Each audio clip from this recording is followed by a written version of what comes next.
First ever factory outlet Mukunda jewellery KPHP Kothapet Khammam Somajiguda Hanamkonda.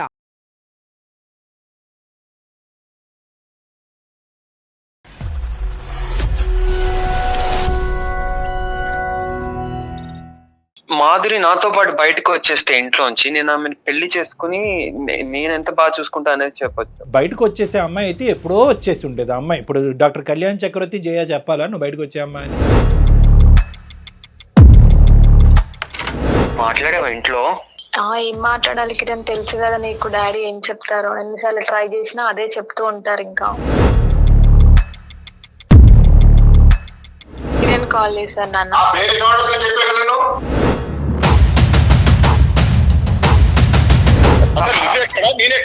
అసలు నీకు నాకేమైనా పొంతన ఉందా? అర్థమవుతుందా? ఏం ప్రేమ పెళ్లిళ్ళు ఇవేనవి?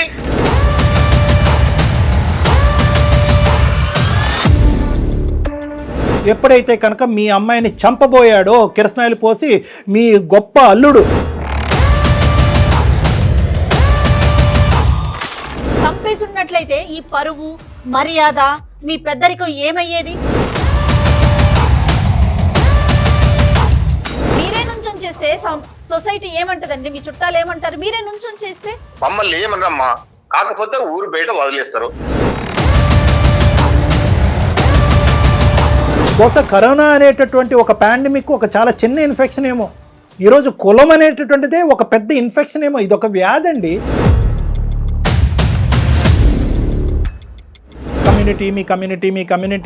మీ కమ్యూనిటీకి శతకోటి వందనాలు.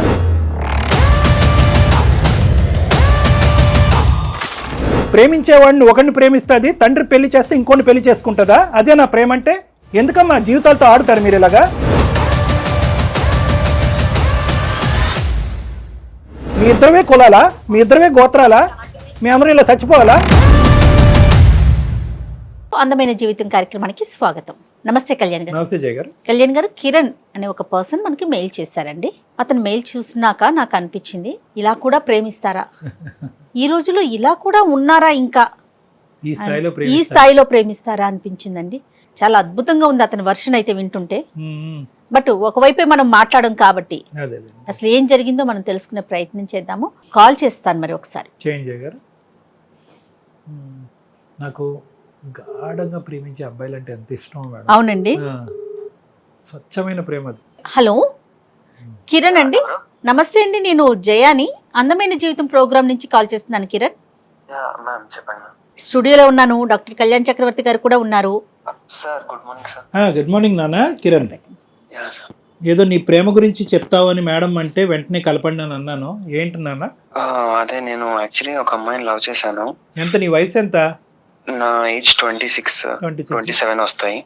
ఎప్పటి నుంచి ప్రేమిస్తున్నావు అమ్మాయిని? ఫస్ట్ ఇయర్ నుంచి చూస్తున్నాను ఆమెని.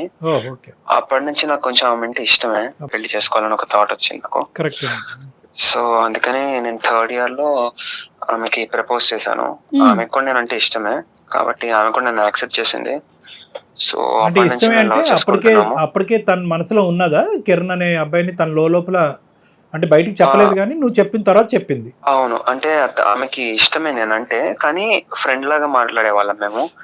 కానీ ఎప్పుడైతే నేను ఆమెకి నేను ఎలా అయితే ఆమె గురించి ఫీల్ అవుతున్నాను అని చెప్పాను, అప్పటికెళ్ళి ఆమె కూడా నన్ను కూడా లవ్ చేసింది. ఆమె కూడా. ఇప్పుడు ఏం చేస్తున్నారు కిరణ్ మీరు? నేను జాబ్ చేస్తున్నాను మ్యామ్. నేను ఒక ఐటీ జాబ్ చేస్తున్నాను. నాకు ఒక 1 lakh ప్యాకేజ్ ఉంటుంది ప్రెసెంట్. నేను బీటెక్ అయిపోయింది. తర్వాత మేము అనుకున్నాం ఇంకా సరే నేను మంచి జాబ్ తెచ్చుకొని నేను మీ ఇంట్లో వచ్చి మాట్లాడతాను, మా పేరెంట్స్ ని తీసుకొచ్చి మాట్లాడతాను అని చెప్పాను. సో దానికి ఆమె కూడా అగ్రీ చేసింది. ఓకే వచ్చి మాట్లాడు, మా నాన్నకు కూడా చెప్తాను నేను అని చెప్పింది. So I'm very happy that. దాని తర్వాత నేను మా పేరెంట్స్ ని తీసుకుని వెళ్ళాను. వెళ్ళి వాళ్ళ ఇంట్లో మాట్లాడదామని వెళ్తే వాళ్ళ నాన్న చాలా అవమానంగా మాట్లాడారు. చాలా బాధగా అనిపించింది నాకైతే అప్పుడే. అంటే నీ స్థాయి ఏంటి, అసలు నువ్వు ఎవరు, నువ్వు అసలు మావాడివేనా అన్నట్టు మాట్లాడారు. అంటే ఇది ఎక్స్పెక్ట్ చేయలేదా కిరణ్? అంటే మీ గర్ల్ ఫ్రెండ్ నీతో చెప్పలేదా ఇలా మా నాన్న యొక్క రియాక్షన్ ఇలా ఉంటది? డైరెక్ట్ గా ఇంటికి పట్టుకెళ్ళిపోయింది. ఆ అమ్మాయి పేరేంటన్నా? అమ్మాయి అని ప్రసార్ అంటాం బాగాలేదు. ఆ అమ్మాయి పేరేంటి? ఆ అమ్మాయి పేరు Madhuri. Madhuri Kiran love story. Okay చెప్పనన్నా. నువ్వు కొంచెం జాగ్రత్తగా మాట్లాడు, నువ్వు మంచిగా మాట్లాడితే డాడీ కూడా Accept చేస్తారు. చేస్తారు అని చెప్పింది. అంటే ఫైనాన్షియల్ స్టేటస్ గురించి ఎంక్వైరీ చేశారా? ఏం చేశారు కిరణ్? అంటే అది క్యాస్ట్ అయిన ఓకే అడిగారు. ఓకే, కమ్యూనిటీ గురించి అడిగారు. అవునండి, ఇక్కడే కొంచెం మాకు కొంచెం ఇలా డౌన్ అయిపోయాం మేము కొంచెం బాగా అలా అడిగేసరికి. మీ స్థాయి ఏంటి, మీకు అంత అర్హత ఎక్కడి నుంచి, నేను మా ఊర్లో వాళ్ళకి ఏం చెప్పాలి, మీ స్టేటస్ లేదు ఏం లేదు, నువ్వు నా కూతురు లవ్ చేస్తావా, ఇలాంటి మాటలు అనేసరికి ఇంకా నాకు చాలా బాధ అనిపించింది. సో ఫైనాన్షియల్ స్టేటస్, నాన్నగారు ఆటో నడుపుతున్నారు అనేది ఒకటి, ప్లస్ కులం కూడానా? కొంచెం చాలా లో క్యాస్ట్ Okay. అలా, అందుకని. అండ్ అలాగే వాళ్ళు కూడా కొంచెం హై క్యాస్ట్, దాని వల్ల కొంచెం అలా అయ్యింది. తర్వాత ఏమైందన్న? తర్వాత ఇంకా కొంచెం వాళ్ళు అలా మాట్లాడేసరికి మాకు కూడా చాలా బాధ అనిపించింది. మాకు అంటే ఎవరెవరు వెళ్ళారు? నేను మా అమ్మ వెళ్ళాము, మా నాన్న రాలేదు ఆ రోజు. అమ్మ వచ్చిందా? ఓకే అమ్మగారు వచ్చారు, బాగానే వెళ్ళిపోయావు, ధైర్యం. మేమిద్దరం కలిసి వెళ్ళాము. ఓకే. వాళ్ళ డాడీ కొంచెం మంచి గవర్నమెంట్ జాబ్ అవుతుంది వాళ్ళ డాడీది. ఓ. అండ్ వాళ్ళ మదర్ కూడా ఉన్నారు, హౌస్ వైఫ్. ఇంకా వాళ్ళ బ్రదర్ ఉన్నారు, Difference. బ్రదర్ మాత్రం ఇన్వాల్వ్ అవ్వలేదు. బ్రదర్ ఇన్వాల్వ్ కాలేదు. ఓన్లీ ఆమెనే వచ్చి మాట్లాడారు. సో మనం ప్రాక్టికల్ గా మాట్లాడుకుంటే మీ ఇద్దరి మధ్య తేడా అనేది అన్ని విషయాల్లో కొంత ఎక్కువగానే కనిపిస్తోంది, అంతేనమ్మా? అవునండి. ఓకే. వాళ్ళ నాన్నగారికి, వాళ్ళ నాన్నగారికి, మనకి కాదు, నాన్నగారి విషయంలో ఆయన దృష్టి. ఇదంతా చూసి అమ్మ చాలా అవమానం ఫీల్ అయిందన్న? చాలా బాధపడ్డారు. ఇంకా అప్పటికి ఇంకా ఎందుకురా మనకి ఇవన్నీ, మన స్థాయికి మనకు అవసరం ఇవన్నీ, మన వరకు మనం చూసుకుని మన దాంట్లో ఎవరైనా ఉంటే చూసుకుంటే అయిపోతుంది అన్నారు. అంతే కదా. కానీ నేను 2 years నుంచి నేను ఏదో వాడుకుని వదిలేయడానికి అని కాదు, నేను ఏదో పెళ్లి చేసుకుని లైఫ్ లో సెటిల్ అవ్వాలని కదా నేను కూడా చేసుకున్నది. అవును, కానీ రెండు వైపుల అంగీకారం లేనప్పుడు అనవసరంగా నువ్వు తల్లిని కూడా తీసుకెళ్లి బాధపడుతున్నావు కదా. ఇక్కడ మీ అమ్మగారు ఇంత అవమానం ఎప్పుడు చూసి ఉండరు ఆవిడ జీవితంలో. నాన్నగారు ఇంకా అదృష్టం కొద్ది రాలే, కానీ నాన్నగారు కూడా ఘాటుగానే తగిలి ఉండేది. సరే, తర్వాత ఏమైందన్న? వచ్చిన తర్వాత ఏమైంది? చాలా బాధ అనిపించి ఇంకా మేము ఇంటికి వెళ్ళిపోయాము, ఇంకా మాట్లాడలేదు కొన్ని రోజులు, మేము మాట్లాడుకోలేదు.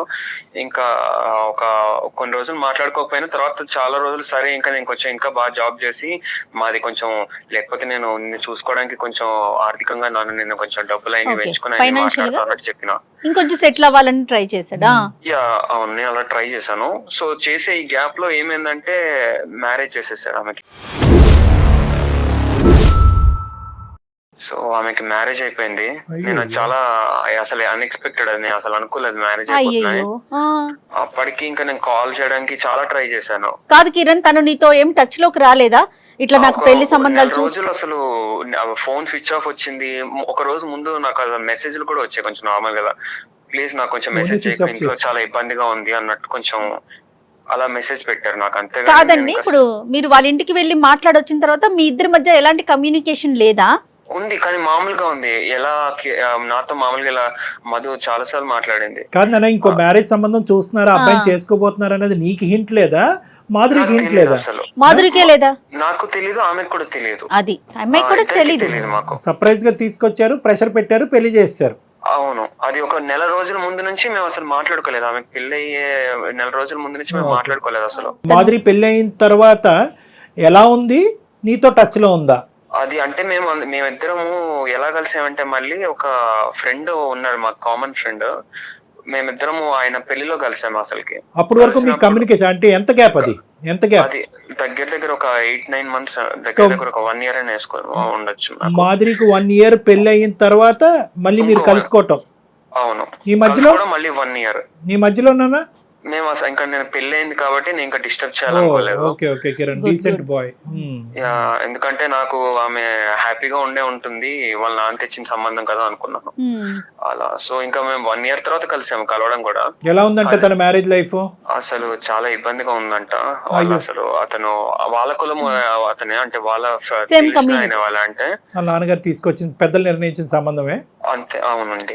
అయితే వాళ్ళే కాబట్టి ఇంకా ఆమె కూడా ఒప్పుకున్నాక చాలా బాధలు పడింది. అతను కూడా వేరే వాళ్ళతో తిరగడం, బయట వేరే అమ్మాయితో తిరగడం, ఆమెని ఇట్లా ఎవరు అబ్బాయా మొత్తం ఇలా ఆమె మీద కిరసనాయిలు పోసేసి కిరసనాయిలు పోసేసేవారు ఊరికే, అంటే ఇలా ఊరికే థ్రెట్, చంపేస్తానని థ్రెట్. అంతే, అంతేగాని అలా చంపేయడం ఏం కాలేదు. ఊరికే అలా థ్రెటనింగ్ చేయడము, లేకపోతే చాలా ఇబ్బంది పెట్టి ఆమె జుట్టు పట్టుకుని లాక్కుని వెళ్ళడం, ఆయన ఇలా ఏం చేశారంటే ఇంట్లో. సాడిస్ట్ గడాడు. చాలా సాడిస్ట్. వాళ్ళిద్దరి మధ్య గొడవలకి కారణాలు ఏంటి అంటే వాళ్ళ నాన్న చెప్పారేమో అని, ఎందుకంటే ఆమె నాకు ఇవన్నీ చెప్పలేదు క్లియర్ గా, ఎందుకు ఏంటి అనేది చెప్పలేదు. ఏంటి కారణం అంటే ఇది అవన్నీ అడక్కు, నాకు మళ్ళీ గుర్తు చేసుకోవాలని లేదు అని చెప్పింది ఆమె. ఇంకా కానీ నీదైతే కాదు కదా నాన్న, అంటే నువ్వు తన జీవితంలో పాస్ట్ లో ఉన్నావు అనే ఉద్దేశంతో, అనుమానంతో ఆడి ఇలా ప్రవర్తించేవాడా? ఇంకేదో వేరే రీజన్ అయితే అయ్యి ఉండదు, ఎందుకంటే అదే అయ్యి ఉంటుంది నాకు తెలిసి. కానీ మాధురి మాత్రం నీకు తెలిసినంత వరకు పెళ్ళయిన తర్వాత నిన్ను తీసి పక్కన పెట్టిందా, లేదంటే ఇంకా తన మనసులో నువ్వే ఉన్నావా కిరణ్? ఆ తర్వాత అదే మేము పెళ్లిలో కలిసి ఇంకా మాట్లాడుకున్నాము. ఇంకా అప్పుడు వాళ్ళిద్దరు డివోర్స్ తీసేసుకున్నారు. డివోర్స్ అయిపోయింది. డివోర్స్ అయిపోయాక నేను అడిగాను, సరే నేను వచ్చి మరి మీ నాన్నతో మళ్ళీ మాట్లాడతాను, నాకు పర్వాలేదు ఏమన్నా కూడా, ఇప్పుడు నా దగ్గర నేను స్టేటస్ ఇవన్నీ అనుకుంటే కనుక నేను కొంచెం సంపాదిస్తున్నాను కదా డబ్బులు అయితే, కాబట్టి నేను వచ్చి మాట్లాడతాను అని చెప్పా. అదే ఫైనాన్షియల్ గా స్ట్రాంగ్ అయ్యాడు కదా. ఫైనాన్షియల్ గా స్ట్రాంగ్ ఒకటిని, కులగోత్రాలను నమ్మి నీకు నచ్చినటువంటి పెళ్లి ఫ్లాప్ అవుతుంది కాబట్టి లవ్ మ్యారేజ్ పర్ఫెక్ట్ రా బాబు అని చెప్పి అతనికి ఒక ఎగ్జాంపుల్ ఇవ్వడానికి ఇతనికి అవకాశం ఉంది. అవును, కానీ అతని బుద్ధి ఎంతవరకు తర్వాత ఏమైంది? తర్వాత అయిందన్న, ఆ తర్వాత నేను మళ్ళీ వెళ్ళి కమ్యూనికేట్ అయ్యాను వాళ్ళ డాడీతో, మాట్లాడడానికి వెళ్ళాను. వెళ్ళాక వాళ్ళ నాన్నేమో, మా కూతురు నేను ఇంట్లోనే పెట్టుకుంటాను, వేరే మా కులంలో ఉన్న వాళ్ళకి ఎవరికైనా ఇచ్చి పెళ్లి చేసుకుంటానేమో కానీ నీకు మాత్రం ఇవ్వను.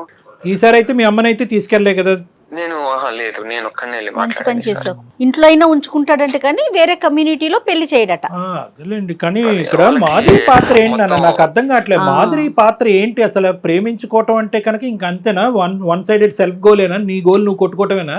ఆ అమ్మాయి ముందుకు రాదా? ఒకసారి అలా అయ్యింది నాన్న, నీ వల్లే అయ్యింది, నా ప్రేమించిన వాడిని దూరం పెట్టాం, మళ్ళీ రెండోసారి వచ్చాడు, మళ్ళీ ఆడి మేడ చుట్టూ ఉరితాడు పెడతాం ఏంది? గట్టిగా మాట్లాడదా మాధురి? ఇంకా అంటే వాళ్ళ నాన్న అంటే చాలా ఇష్టం ఆమెకి, ఏమి ఇష్టం? చాలా బాగా చూసుకున్నాడు. మరి నువ్వంటే కాదు కిరణ్, నానంటే చాలా ఇష్టం, మరి నువ్వంటే ఏంటి? నేనంటే కూడా ఇష్టం, అందుకే వాళ్ళ నాన్న ఎట్లా కుదురుతుంది? మరి ఒప్పించుకోవాలి కదా. అన్ని ప్రాబ్లమ్స్ అన్ని ఈ కోడా దగ్గరే వస్తున్నాయి. అవ్వ కావాలి, బొవ్వ కావాలంటే అవ్వదు. ఆ తీసుకొచ్చిన బొవ్వ ఎలా ఉందో అనేది ఇంతకు ముందు ఆ అమ్మాయి అసలే రుచి చూసింది, కిరసనాయిలు కూడా మీద పోయించుకుంది 1-10 సార్లు. అంటే వాళ్ళ నాన్న ఎప్పుడు ఒప్పుకుని ఉండేవాడు? ఆ అమ్మాయి మీద కిరసనాయిలు పోసేసి అగ్గిపొల్ల గీసేసిన తర్వాత ఒప్పుకుంటాడా? అడిగినోడు లేక. సరే, ఇప్పుడు మా దగ్గరికి ఎందుకు వచ్చావు? అంటే తనకి నేనంటే చాలా ఇష్టం, కానీ వాళ్ళ నాన్న చెప్పినట్టే విందాం అన్నట్టు ఆమె అనుకుంటోంది. అంటే వినటం అంటే ఏంటి? వాళ్ళ కమ్యూనిటీలోనే మళ్ళీ పెళ్లి చేసుకోవాలనా? అంటే వాళ్ళ నాన్న కన్విన్స్ చేసి ఇంట్లో ఒప్పించే పెళ్లి చేసుకుందాం మనం, పారిపోయే కాదు అన్నట్టు. సో ఇన్ని జరిగిన, అంటే ఇక్కడ మనకు కనిపించేది ఏంటంటే కిరణ్, ఇన్ని సంఘటనలు, ఇంత పరిస్థితి వచ్చినా కూడా ఇప్పుడు కూడా మాధురి తండ్రిని నిందించట్లేదు, తండ్రి వైపు వేలెత్తి చూపెట్టట్లేదు. ఇంకా తండ్రి చెప్పే మాట శిరసా వహిస్తాను, తండ్రికి గీసిన గీత కమ్యూనిటీలో గానీ బయట నుంచి గానీ ఏదైనా తండ్రి తీసుకొచ్చిన సంబంధమే, అంతేనా? అంటే తను అంటే ఇష్టమే, తను నాతో రావడానికి ఇబ్బంది పడుతుంది. ఇంట్లో ఒప్పించే పెళ్లి చేసుకుందాం, చేసుకుంటే కూడా నన్నే చేసుకుంటాను అంటుంది. పెళ్లికి ముందు గానీ పెళ్లి తర్వాత గానీ మాధురి పాట మాధురిదే, అంతే. తండ్రి పాత్ర తండ్రిదే. ఎటొచ్చి ఏంటంటే ఈ అబ్బాయే పోరాడుతున్నాడు, అంతే. ఇబ్బంది పడుతున్నది కిరణ్ ఒక్కడే మేడం. ఇంకోటి ఏంటంటే మాధురిని కూడా ఇక్కడ ఏం అనలేకపోతున్నాం ఇక్కడ, ఎందుకంటే మాధురి చాలా అసర్టివ్ అండ్ స్ట్రాంగ్ ఫాదర్ అక్కడ. ఇక్కడ పాపం ఈ అబ్బాయి పరిస్థితి చాలా బాధాకరంగా ఉంది. ఏం చేయాలి నాన్న? ఇప్పుడు ఎవరితో మాట్లాడదాం? ఇప్పుడు నేను ఒకసారి మాధురితో కాన్ఫరెన్స్ పెట్టిస్తాను, ఒక్కసారి మీరు మాట్లాడి ఒకసారి ఆమెను కన్విన్స్ చేస్తే కనుక. నువ్వేం ఎక్స్పెక్ట్ చేస్తున్నావు మాధురి దగ్గర నుంచి? మాధురి నాతో పాటు బయటకు వచ్చేస్తే ఇంట్లోంచి, నేను ఆమెను పెళ్లి చేసుకుని నేను ఎంత బాగా చూసుకుంటా అనేది చెప్పొచ్చు. ఇప్పుడు కొత్తగా ఈ ఐడియాలు మేము మాధురి బొర్రలో పెట్టలేములే కానీ అది కాదు. ఇప్పుడు బయటకు వచ్చేసే అమ్మాయి అయితే ఎప్పుడో వచ్చేసి ఉండేది అమ్మాయి. ఇప్పుడు డాక్టర్ కళ్యాణ్ చక్రవర్తి జయ చెప్పాలా నువ్వు బయటకు వచ్చే అమ్మాయిని? అలా కాదు. బేసికలీ ఏంటంటే ఆ అమ్మాయికి కొద్దిగా ఎక్కడ తండ్రిని కన్విన్స్ చేసేటటువంటి మార్గాలు ఎలా ఉంటాయి, ఏ విధంగా కన్విన్స్ చేయాలి, ఒకప్పుడు తండ్రి ఒప్పుకోకపోతే కనుక ఎటువంటి పెద్దవాళ్ళని ఇన్వాల్వ్ చేయాలి, తండ్రి కూడా రెస్పెక్ట్ ఇచ్చి తండ్రి కూడా మాట్లాడే కొంతమంది ఉంటారు కదా, ఆ వ్యక్తులను ఎలా ఇన్వాల్వ్ చేయాలి అనేది కూడా మనం మాట్లాడాలి. సో కాబట్టి ఏంటంటే నాన్న, ఫస్ట్ టైము కిరణ్ ఇంతకాలం ఓపిక పట్టాడు, చాలా గొప్ప.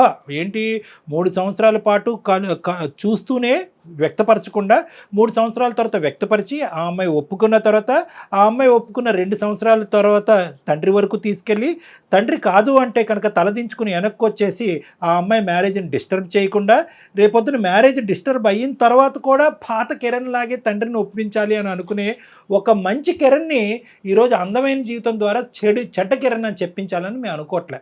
కాబట్టి పారిపోయి వచ్చేసి లేచిపోయి వచ్చేసి అనేది సలహాలు మేము ఈ వేదిక ద్వారా వద్దు, అది కాదు. ఎందుకంటే కనుక ఈరోజు ఆ తండ్రి చాలా గట్టి తండ్రి, చాలా మంచి తండ్రి అయినా కూడా చాలా పట్టు వదలనటువంటి విక్రమార్కుడు లాంటి తండ్రి అతను. రేపొద్దున ఈ పని చేస్తే కనుక ఆ అమ్మాయికి ఇప్పుడు చూపెట్టేది కాదు, అతను తర్వాత చూపెడతాడు ఒక విచిత్రమైన ప్రపంచం, అంతకు కూడా ఒడిగొడతాడు. అలా చేయటం ద్వారా మీ ఇద్దరి మధ్యన ఏదైతే కష్టపడి కింద మీద పడి పెళ్లి చేసుకున్న దాని యొక్క విలువ పోతుంది, ఆ సంతోషం పోగొట్టుకున్న వాళ్ళు అవుతారు. కాబట్టి చెప్పే విధానంగా పెద్దరికంగా మేము ఎలా చెప్పాలో అలా చెప్పడానికి ఒక ప్రయత్నం చేస్తాం. ఫస్ట్ మాధురికి ఫోన్ అయినాను, ఒకసారి చెప్పు మా ఇట్లా కళ్యాణ్ గారు ఉన్నారు, ఇది అందమైన జీవితం ప్రోగ్రామ్ అని మీరు మాకు చెప్పినాక నెక్స్ట్ మాట్లాడదాం. ఓకే. ఇంకా ఎందుకంటే ఈ అబ్బాయికి కూడా ఇంట్లోంచి ప్రెషర్ ఉంటది కదా, ఇంకెంతకాలం రానమ్మాయి కోసం వెయిట్ చేస్తావు అంటారు కదా. ఇంకా గొప్ప మనసు, పెళ్ళైనా నేను చేసుకుంటానని అడుగుతున్నాడు. అంటున్నాడు పెళ్ళైనా పర్వాలేదు ఆ అమ్మాయిని నువ్వే చేసుకొని పాప తల్లిదండ్రులకు వందనాలు. నమస్కారం. హలో కిరణ్, నాన్న మాట్లాడావా ఇంట్లో?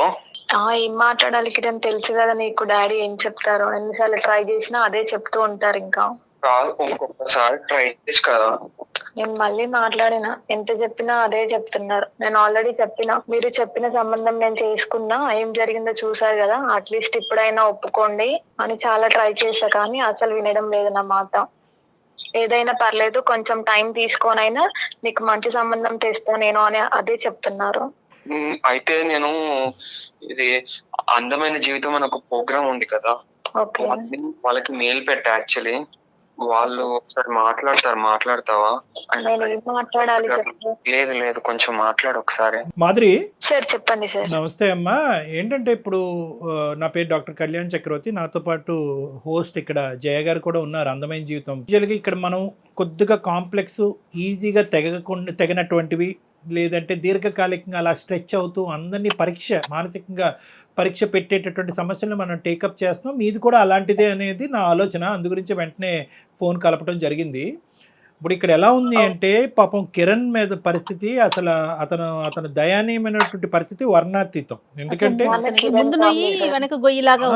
ఇప్పుడు పాపం వాళ్ళ పేరెంట్స్ ఒప్పుకోవట్లేదంటే అది వేరే విషయం. పాపం వాళ్ళు మీ పెళ్ళికి ఇంతకుముందు నీ జరిగిన విడాకులైనటువంటి పెళ్ళికి ముందు మీ ప్రేమను వాళ్ళు అంగీకరించారు. వాళ్ళు చేసిన పాపం ఏంటి నాకు అర్థం కావట్లేదు. ఇప్పుడు నీది విడాకులు అయిన తర్వాత మళ్ళీ ఈ రోజు ఒంటరిగా ఉన్న నిన్ను మళ్ళీ అప్పుడు కూడా అంగీకరిస్తున్నారు. వాళ్ళ పేరెంట్స్ సైడ్ నుంచి ఎటువంటి అభ్యంతరం లేదు.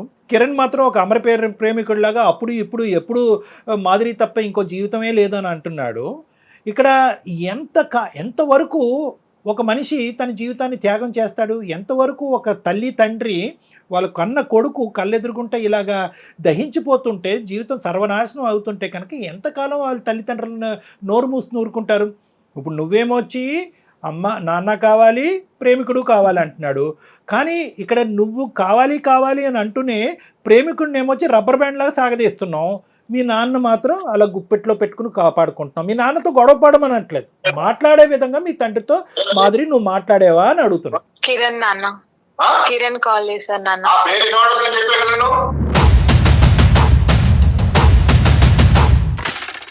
అంటే ఏదో మాట్లాడడానికి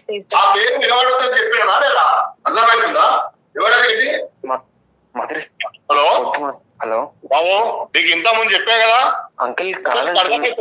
ఎంత మంచి చెప్పినా నీకు అర్థం కాదా? కాదంకుల్, నాతో ప్రాబ్లం ఏంటి అంకుల్? నేను సంపాదిస్తున్నాను కూడా కదా అంకుల్. నెలకి ₹1,00,000 వస్తాయి అంకుల్. ఎవరికి ₹1,00,000? అసలు నువ్వెక్కడ నేనెక్కడ? అసలు నీకు నాకేమైనా పొంతన ఉందా? అంకుల్ మీరు ఆల్రెడీ ఒక మ్యారేజ్ చేశారు కదా అంకుల్, అది చూసారు కదా ఎలా అయిందో మొత్తం పెళ్లి. అది పెళ్లి అయింది, డివోర్స్ అయిపోయింది. అతను అంతా టార్చర్ చేశాడు. నేను 2 years నుంచి లవ్ చేస్తున్నాను. పర్వాలేదు, ఇంకోటి అయినా కూడా పర్వాలేదు. నాకు నీకు చాలా చాలా దూరం ఉంది. అది నా కమ్యూనిటీ వాడైనా, నా కమ్యూనిటీ వాడు ఎవడైనా పర్లేదు, నేను ఇచ్చుకుంటాడు. దీనికి నీకు సంబంధం లేని విషయం. నువ్వెక్కడ నేనెక్కడ?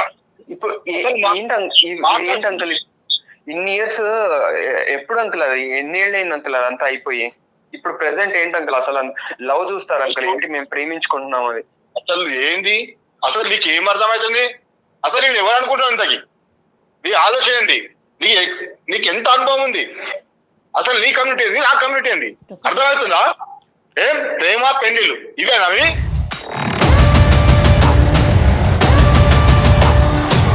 అంకుల్ కొంచెం కనీసం నా కొంత కూడా నువ్వు చేరలేవు అర్థమైందా తలెత్తుకొని తిరగలవా సొసైటీలో వద్దని చెప్పే కదా ఎప్పటికైనా నీ పద్ధతులు ఉండు.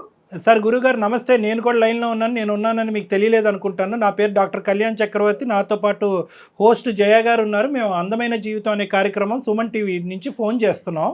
అంటే మేము బేసికలీ ఏంటంటే ఒక 2 నిమిషాలు ఓపిక్గా వినండి గురుగారు. మీ పేరు నేను అడగలేదు.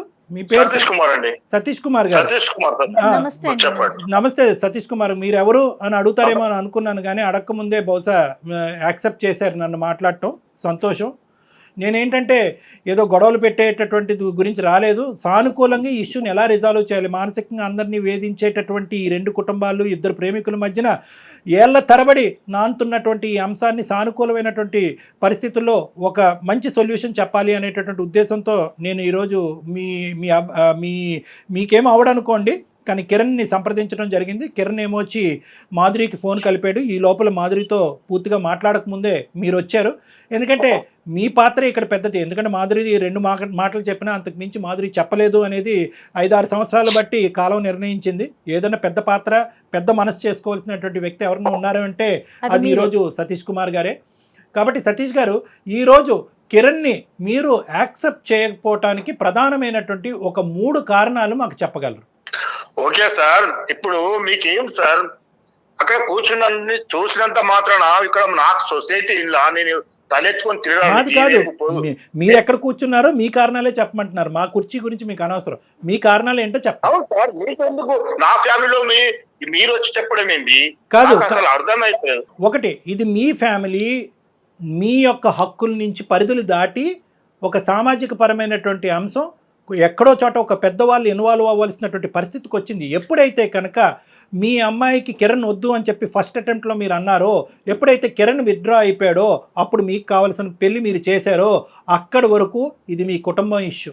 ఎప్పుడైతే మీరు చేసినటువంటి పెళ్లి ఫ్లాప్ అయ్యిందో, ఎప్పుడైతే కనుక మీ అమ్మాయిని చంపబోయాడో, కిరసనాయిలు పోసి మీ గొప్ప అల్లుడు చంపబోయాడో, అదృష్టం కొద్దీ ఆ పెళ్లిలోంచి బయటపడి మీ కన్న కూతురు మీ చేతుల్లో ఉందో, ఇక్కడి నుంచి ఇది సామాజిక పరమైనటువంటి ఒక అంశం, ఒక మనిషి ప్రాణాలకు సంబంధించినటువంటి అంశం, ఒక స్వచ్ఛమైనటువంటి ప్రేమకు సంబంధించినటువంటి అంశం. కాబట్టి సామాజికవేత్తగా ఒక సామాజిక పరమైనటువంటి అంశంలో నా ఇన్వాల్వ్మెంట్ ఉన్నది ఉంది. కాబట్టి ఇది దయచేసి నా ఇష్యూ, నా ఫ్యామిలీ ఇష్యూ అని మీరు అనద్దు.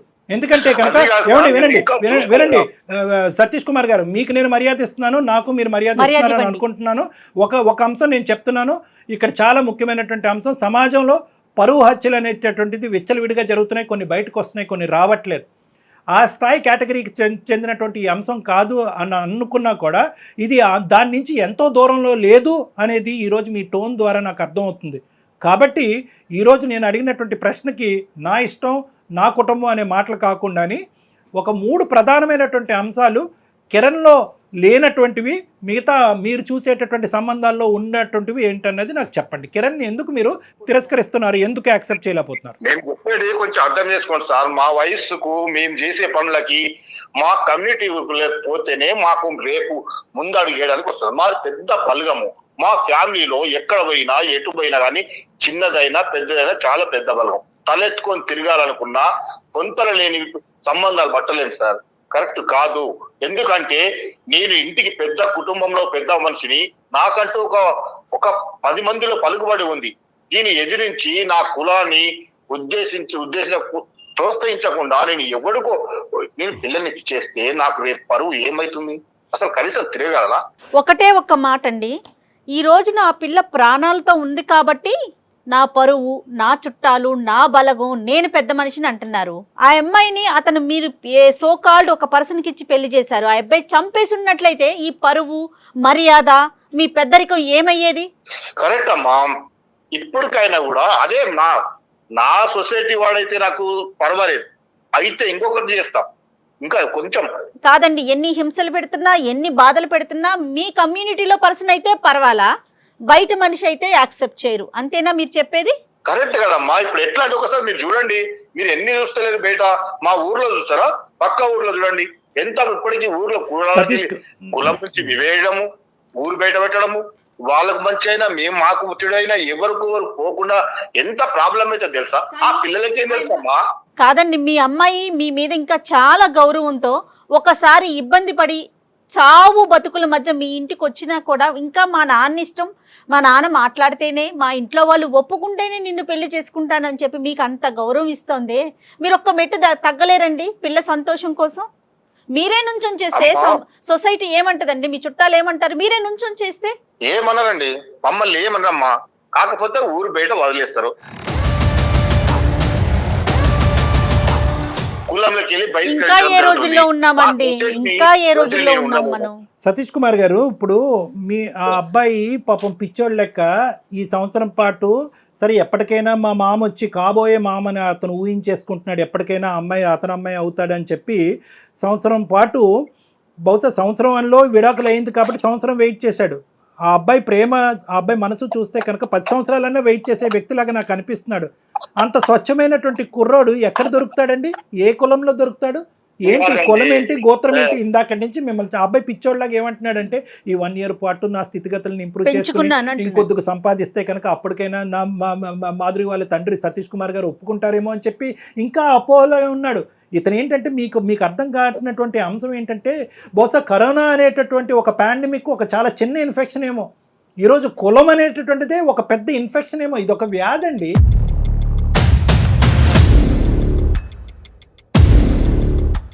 ఎందుకంటే కనుక మీ అమ్మాయి మీకు గౌరవం ఇస్తుంది, ప్రేమ ఇస్తుంది, పంచ ప్రాణాలు ఇస్తుంది. ఈరోజు మీ కళ్ళు ఎదురుకుంటా మీ కూతురు చనిపోబోయేటటువంటి కూతురు ఈరోజు అదృష్టం కొద్దీ మీ పక్కన నిలబెడితే అది తీసి పక్కన పెట్టేసి ఈరోజు ఏమండి వచ్చినవాడు దొంగోడైనా టెర్రరిస్ట్ అయినా ఎవడైనా పర్వాలేదు, గోత్రంలో కులగోత్రం ఒకటి మ్యాచ్ అవుతే చాలు వాడిని మా అమ్మాయికి ఇచ్చి కట్టబెడతానంటే కనుక కరోనా కంటే పెద్ద వ్యాధి కాదండి ఇది. ఎంత పెద్ద ఇన్ఫెక్షన్ అండి, ఏ కులం అండి?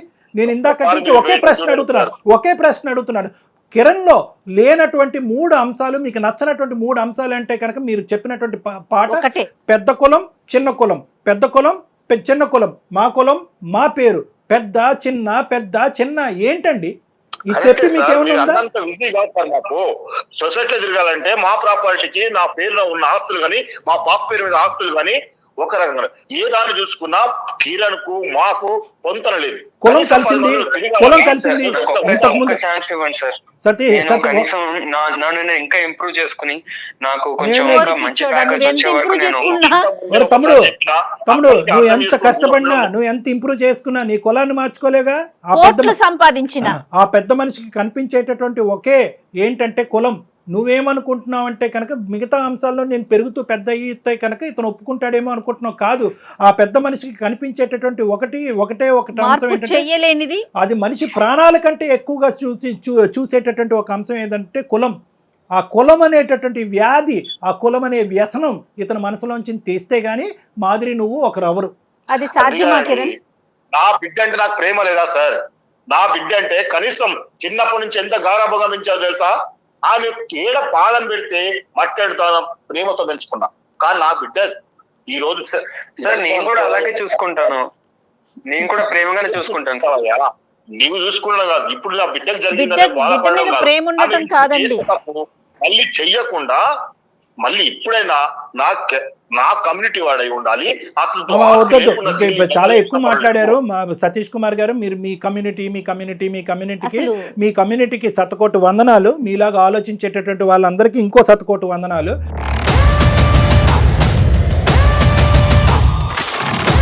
నేను ఒకటే చెప్తున్నాను, ఈరోజు మాధురి ఇక్కడ మాట్లాడకపోతే బహుశా ఈ బండి ముందుకెళ్ళదు. నిజంగా మాధురికి ఇప్పుడు డిసైడ్ చేసుకోవాలన్నటువంటి సందిగ్ధ పరిస్థితి వచ్చింది. తండ్రి కూతుర్ల మధ్యన గొడవ పెట్టేటటువంటి ఉద్దేశం డాక్టర్ కళ్యాణ్ చక్రవర్తికి, సుమన్ టీవీకి లేదు. కానీ మీరు ఇంత మూర్ఖత్వంగా ఇంత మొండిగా వ్యవహరిస్తుంటే కనుక ఖచ్చితంగా మాధురిలో ఒక ఆలోచనని తట్టి లేపవలసినటువంటి పరిస్థితి వచ్చింది. ఇప్పుడు ఈరోజు మాధురి ప్రేమ ప్రేమ ప్రేమ అంటుంది, అవ్వ కావాలి బువ్వ కావాలి అంటుంది. కానీ ఇక్కడ బువ్వ అనేటటువంటి తండ్రి చిన్నప్పటి నుంచి బువ్వ పెట్టినటువంటి ఒక తండ్రి ఈరోజు లాజిక్ లేకుండా మాట్లాడుతున్నాడు. తన పట్టినటువంటి కుందేలకు మూడే కాళ్ళు అన్నట్టుగా మాట్లాడుతున్నాడు. ఒక వ్యసనానికి కులం అనేటటువంటి వ్యసనంలో మునిగిపోయి ఉన్నాడు. ఇటువంటి వ్యక్తికి ఈరోజు నేను కౌన్సిలింగ్ చేసి ఆ కులం అనేటటువంటి పరిస్థితిని తీయగలనా? ఏమండి, ఒక తప్పుడు పెళ్లి చేశారు, ఆలోచించకుండా ఒక తాగుబోతుకి ఇచ్చి పెళ్లి చేశారు. ఒక అనుమానించేటటువంటి ఒక వ్యక్తికి చంపేబోయేటటువంటి ఒక వ్యక్తి పెళ్లి చేశారు. ఎక్కడుందండి మీ కులం? ఆ కులం వచ్చి అప్పుడు మాట్లాడలేదా మీతో? ఆ కులం వచ్చి మాట్లాడలేదా? ఏ సతీష్ కుమార్ ఏం చూసావు, ఏం చేసావు? అల్లారు ముద్దుగా ప్రేమించి పెళ్లి చేసావు, ప్రేమించి బాగా పెంచుకున్నాను నా కూతురున్నాను, మరి ఇలాంటి సంబంధం తీసుకొస్తామని చెప్పి మీ వైపు ఎవరు వేలెత్తి చూపెట్టలేదా? మిమ్మల్ని కులం నుంచి బహిష్కరించలేదా? సార్ ఒక్కసారి తప్పు జరిగిందని నన్ను అనుకుంటే ఇంకొకసారైనా ఈసారి నా చేసిన తప్పు మళ్ళీ చేయకుండా నా సొసైటీలో ఎవరైనా పర్లేదు, కనీసం ఏదైనా అతనికి ఇచ్చి చేసి మాధురి ఈ రోజు నువ్వు మాట్లాడవలసినటువంటి పరిస్థితి ఆసన్నమైంది. ఒక్కసారి ఎప్పుడైనా రెస్పాండ్ నువ్వు కర్ర ఎరగకూడదు, పాము చావకూడదు అంటే అవ్వదమ్మా. ఇక్కడ ఏదో ఒకటి విరగాలి. నువ్వు గొంతెచ్చి నీ మనసులో ఉండేటటువంటి ఒకరు ప్రేమిస్తే అది ప్రేమ కాదమ్మా. ఒకరు ప్రేమించినంత మాత్రం పెళ్లి అవ్వదు. నిజంగా నువ్వు గాఢంగా నువ్వు కిరణ్ ని ప్రేమించేటట్టయితే కనుక ఈ రోజు మా యొక్క సపోర్ట్ నీకుంది, నువ్వు మాట్లాడాలి. చెప్పండి సార్. ఏం చెప్పాలమ్మా? నీ నాన్నగారి మాట నువ్వే వింటున్నావు కదా. ఏంటి నువ్వు చదువుకున్న దానివి, ఈ జనరేషన్ అమ్మాయివి. స్టార్టింగ్ నుంచి అదే చెప్తున్నారు. ఎప్పుడైతే మా లవ్ గురించి ఇంట్లో చెప్పామో అప్పటి నుంచి ఇదే చెప్తున్నారు. అయితే కిరణ్ గెట్ లాస్ట్ అని చెప్పు. కిరణ్ గెట్ లాస్ట్ అని చెప్పమ్మా. అతను బతుకుతాడు. ఎందుకు కిరణ్ ఇలా ఎండగడుతున్నావు? తాళ్ళ మీద వేసి బట్టలు ఉతికినట్టు ఉతికారు, అవమానించవలసిందంతా అవమానించారు. వాళ్ళు దిక్కులేనటువంటి పరిస్థితి తీసుకొస్తున్నారు. ఆ అబ్బాయి పెళ్లి చేసుకోకుండా తడిగొట్టు కట్టుకుని అలా కూర్చున్నాడు. పొమ్మను ఎందుకు నానబడుతున్నావు? పెట్టాను సార్. ఆయన ట్రై చేసి నేను చాలా సార్లు చెప్పాను, మా ఇంటికి రాకు, నిన్ను చాలా అవమానిస్తున్నారు, అది నాకు నచ్చట్లేదు. అయినా కిరణ్ వినట్లేదు. కిరణ్ వినట్లే కాదు, మాధురి మనసాక్షి ఏం చెప్తుంది? ప్రేమించేవాడిని ఒకరిని ప్రేమిస్తుంది, తండ్రి పెళ్లి చేస్తే ఇంకోటి పెళ్లి చేసుకుంటుందా? అదే నా ప్రేమ అంటే? ఎందుకమ్మా జీవితాలతో ఆడుతారు మీరు ఇలాగా? నిజంగా మీ నాన్న ఇంత కర్కోటమైనటువంటి మనిషి అయితే కనుక అసలు ప్రేమ అనే లూప్లోకి ఎందుకు దించావు ఆ కుర్రోడ్ని? నీకు తెలీదా మీ నాన్న యొక్క వ్యక్తిత్వం? కులగోత్రాలు మ్యాచ్ అవ్వకపోతే అటువంటి పెళ్లికి వెళ్ళడు, అటువంటి పెళ్లిని ఆశీర్వదించడం అనేటటువంటి మీ తండ్రి గురించి కూతురుగా నీకు తెలీదా? మీ ఇద్దరమే కులాలా? మీ ఇద్దరమే గోత్రాలా? మీ అందరూ ఇలా చచ్చిపోవాలా? ఏం మాట్లాడుతున్నాను? లాస్ట్ ఛాన్స్ ఉంది బాబు. కిరణ్ తో చెప్పాను సార్, ఇలా మా డాడీకి క్యాస్ట్ ఫీలింగ్ చాలా ఉందని. తను ఏం చెప్పాడంటే, ఫస్ట్ అయితే జాబ్ తెచ్చుకుంటాను, నేను సెటిల్ అయ్యాక మాట్లాడతాను, ఈ రోజుల్లో క్యాస్ట్ ఏముంది, సెటిల్ అయితే అందరు ఒప్పుకుంటారు కదా అని చెప్పాడు. సో నేను కూడా ఒప్పుకున్నాను సరే అని. ఎక్కువగా ఊహించుకోలేకపోయాడు కిరణ్. అమ్మ 2 దఫాలు తగిలిందమ్మా అతనికి డోసు. ఒక దఫా కాదు, 2 సార్లు దఫా. ఎప్పుడు పెళ్లికి ముందు గోత్రం అనే మాట ఎత్తున్నటువంటి తండ్రిని, తల్లిని కూడా అవమానించాడు. అప్పుడైనా కిరణ్కి బుద్ధి రావాలి. లేదు రెండోసారి భర్తను వదిలేసినటువంటి మాధురి వచ్చి నిలబడిన తర్వాత ఇప్పటికీ కులగోత్రాల గురించే తండ్రి మాట్లాడుతున్నప్పుడైనా కిరణ్కి బుద్ధి రావాలి. అతనిది పుట్టుకతో పెట్టినటువంటి వెన్నతో పెట్టిన విద్య కిరణ్. అతను మారాడు. నీకు మాధురి కావాలా?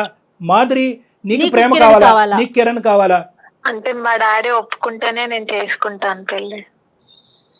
సతీష్ గారు, నేను ఒకటే మాట అంటున్నాను, ఇంత మంచి కూతుర్ని ప్రేమాన్ని త్యాగం చేసి తండ్రి మాట జబదాటకూడదు అనేటటువంటి 2 దఫాలు తన జీవితం అన్యాయం అయిపోయినా పర్లేదు, తండ్రి మాటను కొట్టేయకూడదు అనేటటువంటి కూతురి ప్రేమని మీ ప్రేమ ముందు ఏంటండి చెప్పండి? మీ ప్రేమ పనిచేస్తుందా? ఇటువంటి మంచి కూతుర్ని, అటువంటి మంచి అల్లుడిని తీసుకురాగలరా మీరు? నేను ఛాలెంజ్ చేస్తున్నాను. ఒక్కసారి నా మాట వినండి. నేను విన్ను. మీ గోత్రం అనే గోత్రం అనే మాటలు తప్ప ఏదైనా వింటా. మీరు అది తప్ప ఇంకేం మాట్లాడట్లే. ఇంకా మాట్లాడలేదు. వాళ్ళిద్దరికి పెళ్లి చేయండి, వాళ్ళ పెళ్లికి నేను గ్యారంటీగా నిలబడతా. చెయ్యండి.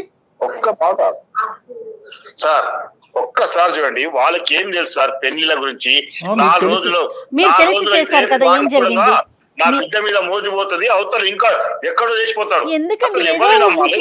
వీళ్ళ గురించి నేను పబ్లిక్ లో తిరగకుండా నేను దూరంగా ఉండడము, నా అన్నదమ్ముళ్ళు బలగము ఎవరు నా ఇంటికి రాకపోవడం. 100 మందిని తీసుకురండి సార్. ఏమండి సతీష్ కుమార్ గారు, 100 మందిని తేండి. సో కాల్డ్ బలగం అంటున్నారు కదా, బలగాన్ని తీసుకురండి. ఆ బలగం అందరితో నేను మాట్లాడతాను. ఏ బలగం అండి? ఏ బలగం వస్తుంది చెప్పండి? మీరెందుకు తలెత్తుకుని తిరగలేనంత పాపం పని మీరు ఏం చేశారు ఈ కాలంలో? మీరు ఇంకా ఏడా సార్, మీరు ఒక్కసారి మా ఊరి పొలిమరలా కూడా కనీసం మాకు పొంతన లేని మనిషితో నేను ఎట్లా చేసి ఉండగలను సార్ పెళ్లి? కాదు సార్, ఒకటే సతీష్ గారు, మీరు మీరు మీరు ఒకటే చెప్తా, మీరు ఇంత లోతుగా మీ వేరులతో పాటు ఈ ఆలోచన శైలి దిగబడింది. చూడండి, వాడు వదిలేసి వెళ్ళిపోతే, వాడు మోజు తీరిపోతే అంటే కనుక మీరు ఇవన్నీ ఈ కాకమ్మ కబుర్లన్నీ మాకు చెప్పొద్దు. ఎందుకంటే కనుక మీరు ఏ ముక్కు మొహం తెలియని వాడు కేవలం కులం మ్యాచ్ అయిందని తీసుకొచ్చి పక్కన కూర్చోపెట్టేవాడు కంటే 6 సంవత్సరాల పాటు లవ్ చేసి ఒక భగ్న ప్రేమికుడిలాగా అలా కూర్చుని అన్ని జీవితంలో అన్ని వదులుకుని వాళ్ళ కుటుంబాన్ని, తల్లిదండ్రుల యొక్క ఆశలు కోరికలు కూడా త్యాగం చేసినటువంటి కిరణ్తో మీరు తీసుకొచ్చే ఏ సంబంధాన్ని కూడా మీరు పోల్చలేరు. Full stop. మీరు మీ తరపున ఎవరైతే 3, 4, 5 పెద్ద మనుషులు ఉంటారో రండి నా దగ్గర, మీ అన్నదమ్ములు రండి. మీరు ఎవరో గౌరవించేటటువంటి మీ కులం ఎవరో 2, 3 పెద్దలు ఉంటారు కదా. అసలు ఇక్కడ జరిగేటటువంటి వాస్తవ పరిస్థితి, అసలు కిరణ్ ఎవరు, కిరణ్ ఎంత మంచివాడు, ఎంత గొప్పవాడు అనేటటువంటిది ఇప్పుడుకొచ్చి మీరు ఆ పెద్ద మనుషులకి ఎవరికి చెప్పలేదు అనేది నాది గ్యారంటీ. మీరు ఎవరికి చెప్పలే.